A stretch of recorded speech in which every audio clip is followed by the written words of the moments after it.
ನಿಸಿ ಬಿಟ್ಟಾರೆ ಇಲ್ತ ಗರುವ ಬಲ್ಲೇನೋ ಇಂಥ ಗರುವ ಬಲ್ಲೇನೋ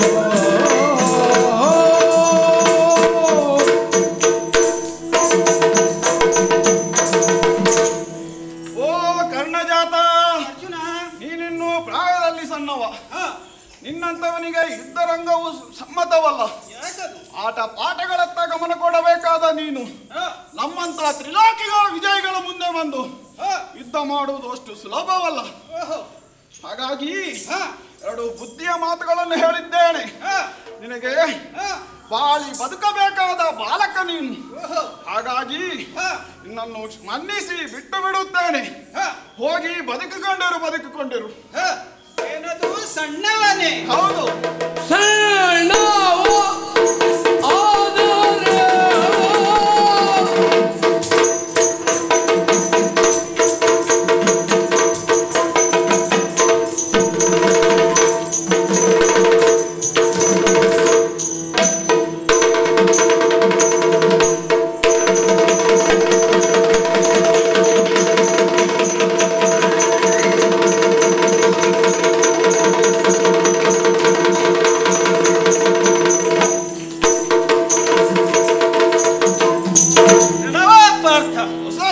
ಆದರೆ ಸಣ್ಣವನೇ. ಹೌದು, ನಾನು ಸಣ್ಣವ ನಿಜ.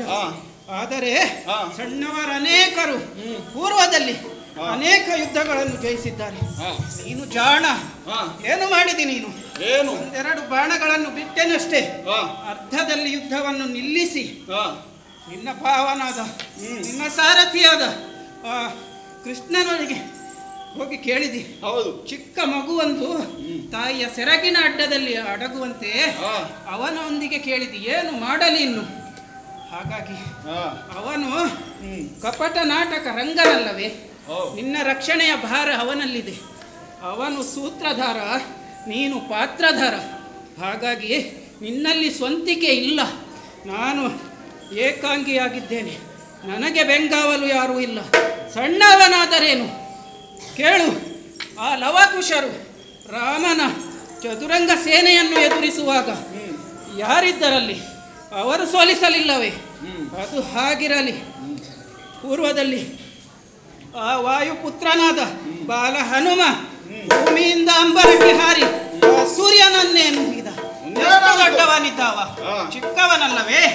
ಆದುದರಿಂದ ನಿನ್ನ ಸಾಹಸವೇನಾದರೂ ಇದ್ದರೆ ನನ್ನ ಬಾಣಗಳಿಗೆ ಉತ್ತರಿಸುವುದರಲ್ಲಿ ನಿಲ್ಲು ಯುದ್ಧಕ್ಕೆ. ಎಲ್ಲ ಬಾಲಕ, ನನಗೆ ಮಾತಿನ ಬೆಟ್ಟಲ್ಲ, ಈ ಶರಣ ಬೆಟ್ಟು ನೋಡ ಬಂದೆ.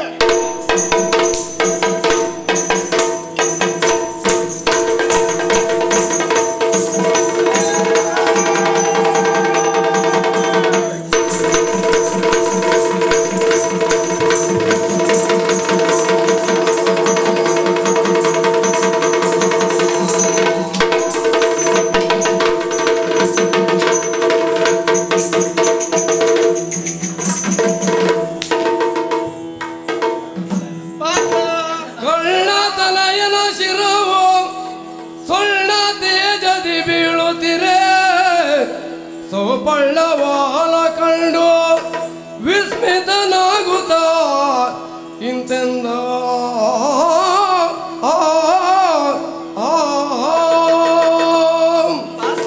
ಪರಮಾತ್ಮ ಸ್ವರ್ಣ ತೇಜಸ್ಸಿನಿಂದ ಕಂಗೊಳಿಸುತ್ತಿರುವ ಕರ್ಣತನಯನ ಶಿರವು ತರಗಿ ಉರುಳುವ ದೃಶ್ಯವನ್ನು ನೋಡುವಾಗ ಮನಸ್ಸೇ ಮಮ್ಮಲ ಮರುಗುತ್ತಿದೆ ಅಲ್ಲವೇ? ಹೌದು ದೇವ, ಹೌದು. ಇದೆಲ್ಲವನ್ನು ಗಮನಿಸುವಾಗ ಸುಯೋಧನನ ಎಲ್ಲಾ ಭಟರು ಅಂತ್ಯವಾಗುವ ಕಾಲ ಸನ್ನಿಹಿತವಾಗಿದೆ ಎಂದು ಭಾಸವಾಗುತ್ತಿದೆ ನನಗೆ. ನೋಡೋಣ ನೋಡೋಣ ಏನಾಗುತ್ತದೆ ನೋಡೋಣ.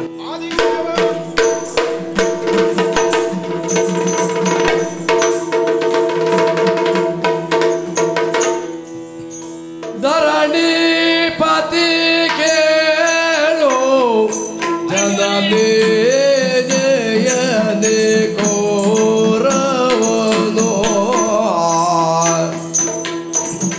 ತರಳ ವೃಷಸೇನನು ನೆನೆದು ಮೊರಗು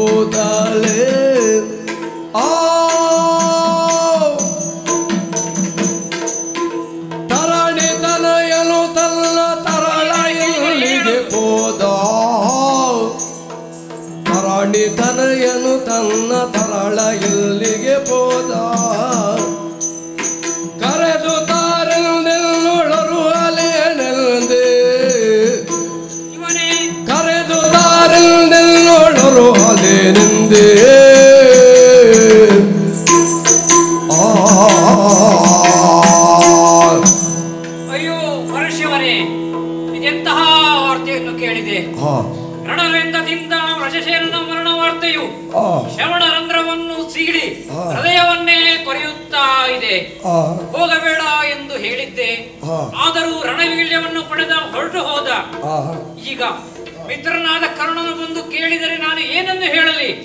ಅವನು ಬರುವುದರ ಒಳಗಡೆ ವಿಷವನ್ನೇ ಕುಡಿದು ಪ್ರಾಣವನ್ನೇ ತೆಗೆಯುವುದು ಲೇಸು. ಶಿವನೇ, ಎಲ್ಲ ಮರಗುವ ಸಮಯದೊಳಗೆತ್ತಲ ಬಾನು ನನ್ನ ಎಲ್ಲ ಮರಗುವ ಸಮಯದೊಳಗೆತ್ತಲ ನಂದನನು ನಡೆತನಾಗ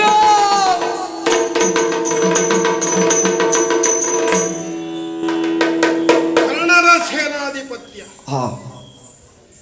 13ನೇ ದಿವಸದ ಯುದ್ಧದಲ್ಲಿ ಸೇನಾಧ್ಯಕ್ಷನಾಗಿ ಮುಂದುವರಿದು ಅನೇಕ ವೀರಾದಿ ವೀರರನ್ನು ಸದೆಬಡಿದಾಗಿದೆ. ನನ್ನ ಪ್ರಭುವಾದಂತಹ ಸುಯೋಧನನ ತಮ್ಮನಾದಂತಹ ದುಶ್ಯಾಸನನ ಶಿರವನ್ನು ಬಗೆದ ಆ ಭೀಮಸೇನನ ಕೃತ್ಯವನ್ನು ನೋಡಿದಾಗ ನಮ್ಮ ಸೈನಿಕರೆಲ್ಲರೂ ಓಡೋಡಿ ಹೋದಾಗ ಅವರಿಗೆಲ್ಲರಿಗೂ ಸಾಂತ್ವನವನ್ನು ನೀಡಿದ್ದೇನೆ.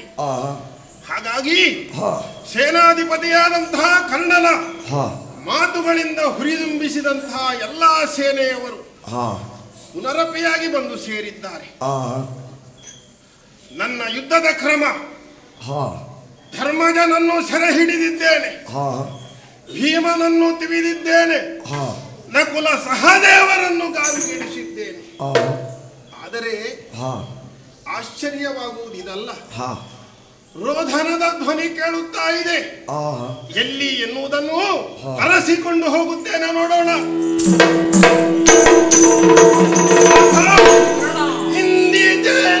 ಶೋಕ ಬಿಡು ನಿನಗೆ ನಾನಿರಲು,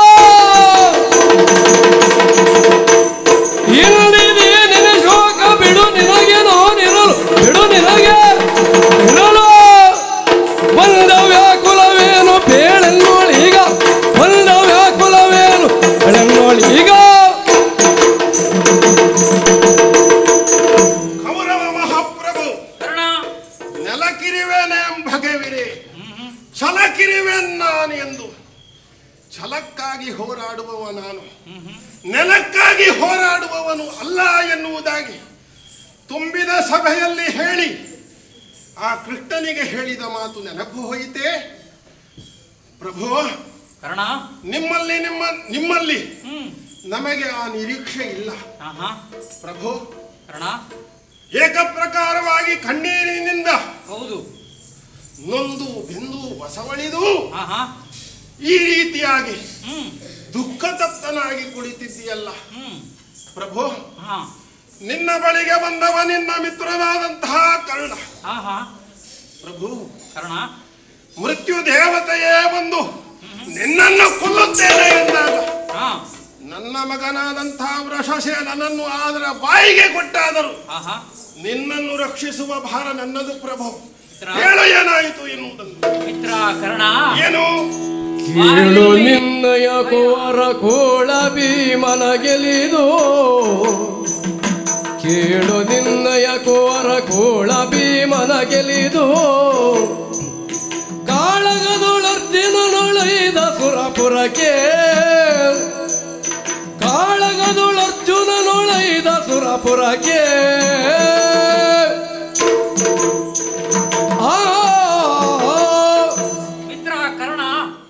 ದೇಹದಲ್ಲಿ ಭಯ ಹುಟ್ಟಿದವಾಗ ಗಂಟಲು ಗಟ್ಟಿ ಹೋಗಿರುತ್ತದೆ. ದುಶ್ಯಾಸನನ ಮರಣ ನಂತರ ನಿನ್ನ ಮಗನಾದ ವೃಷಸೇನನು ಬಂದು ರಣವೀಳ್ಯವನ್ನು ಕೇಳಿದ. ಓಹೋ, ನನ್ನ ಮಗನಾದಂತಹ ವೃಷಸೇನ ಹೌದು ರಣವೀಳ್ಯವನ್ನು ಬಂದು ಕೇಳಿದ. ಭಲರೇ ಶಹಬಾಸ್, ಬೇಡವೆಂದರೂ ಕೊಟ್ಟು ಕಳುಹಿಸಿದೆ. ಸಂತೋಷ. ಕಳುಹಿಸಿದ ನಂತರ ಮೊದಲು ಹೋಗಿ ಅವನನ್ನು ಭೀಮನನ್ನು ಸದೆಬಡಿದ. ಶತಗಜತ್ರಾಣಿಯಾದಂತಹ ಭೀಮನನ್ನು ಬಡಿದ. ಭಲಿರೇ ಶಹಬಾಸ್. ಅಷ್ಟೇ, ನಿನಗಾಗಿ ಮೀಸಲಿಟ್ಟಂತಹ ಕುರಿಯನ್ನು ಹೌದಲ್ಲವೇ ಒಂದೇ ಕಳೆಯುತ್ತಿದ್ದ. ಆದರೆ ನಮ್ಮ ಪ್ರಭುವಾಗಿ ವಿಭುವಾಗಿ ಮೆರೆದಾಡಲ್ಪಡುವಂತಹ ಸುಯೋಧನನಿಗೆ ಮೀಸಲಿಟ್ಟ ಕುರಿಯದು. ಹೌದು, ಮುಂದೆ ಹಾಗೆ ಹೋಗಿ ಅವನು ಅರ್ಜುನನೊಡನೆ ಹೋರಾಡಿದ. ಮಹಾ ಸಂಗ್ರಾಮದಲ್ಲಿ ಅವನು ಸೀಸಕವನ್ನೇ ಕತ್ತರಿಸಿ ಕಳಿಸಿದ. ಬಲಿರೇ ಶಹಬಾಜ್, ಆಹಾ, ನನ್ನ ಅಜನ್ಮ ವೈರಿ ಹೌದು.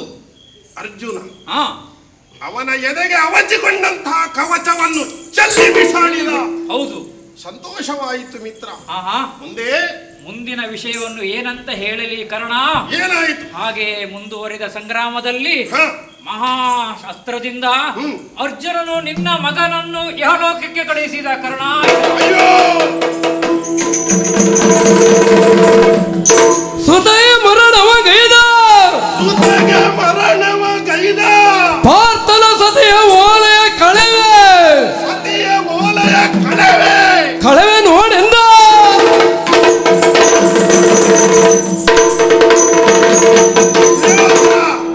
ಇದು ಮಹಾಕರ್ಣ ಮಾತನಾಡುವಂತಹ ನುಡಿಗಳು. ನನ್ನ ಮಗನಾದಂತಹ ವ್ರಸಸೇನನ ಮೃತ್ಯುವಿಗೆ ಕಾರಣನಾದಂತಹ ಆ ಪಾರ್ಥನ ಶಿರವನ್ನು ಕಡಿಯದೆ ಹೋದರೆ ನಿನ್ನ ಮಿತ್ರನಲ್ಲ, ಪಾರ್ಥನ ಶಿರವನ್ನು ಕಡಿದೇ ತೀರುತ್ತೇನೆ, ಕಡಿದೇ ತೀರುತ್ತೇನೆ. ಕರ್ಣ, ಹೋಗು.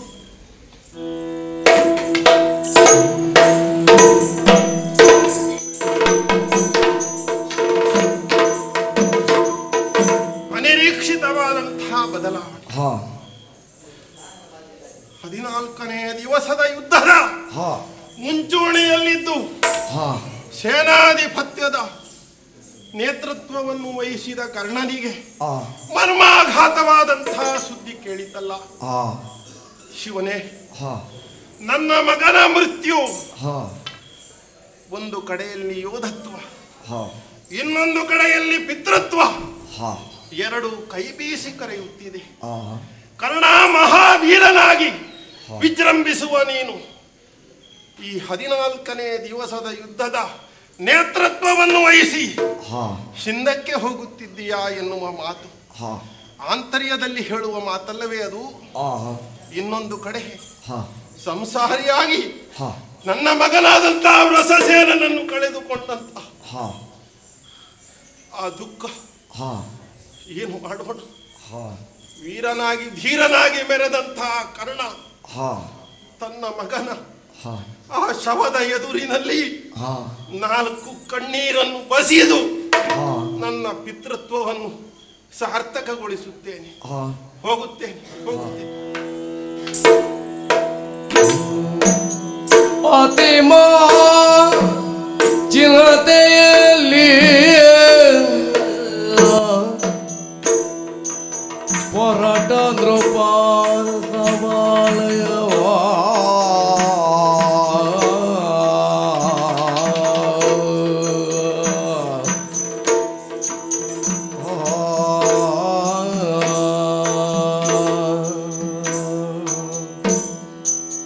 ಅತುಳ ಬಲ ನಡೆತಂದು ಶಸ್ತ್ರದ ಹತಿಯೊಳೊರಗಿದ ಮಗನ ಕಾಣುತ್ತ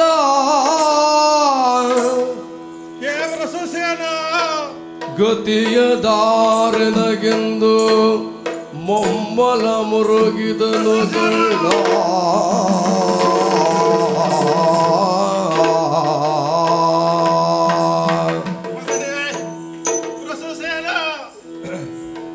ಮಗನೇ, ನೀನು ಪೋಲ್ವಾ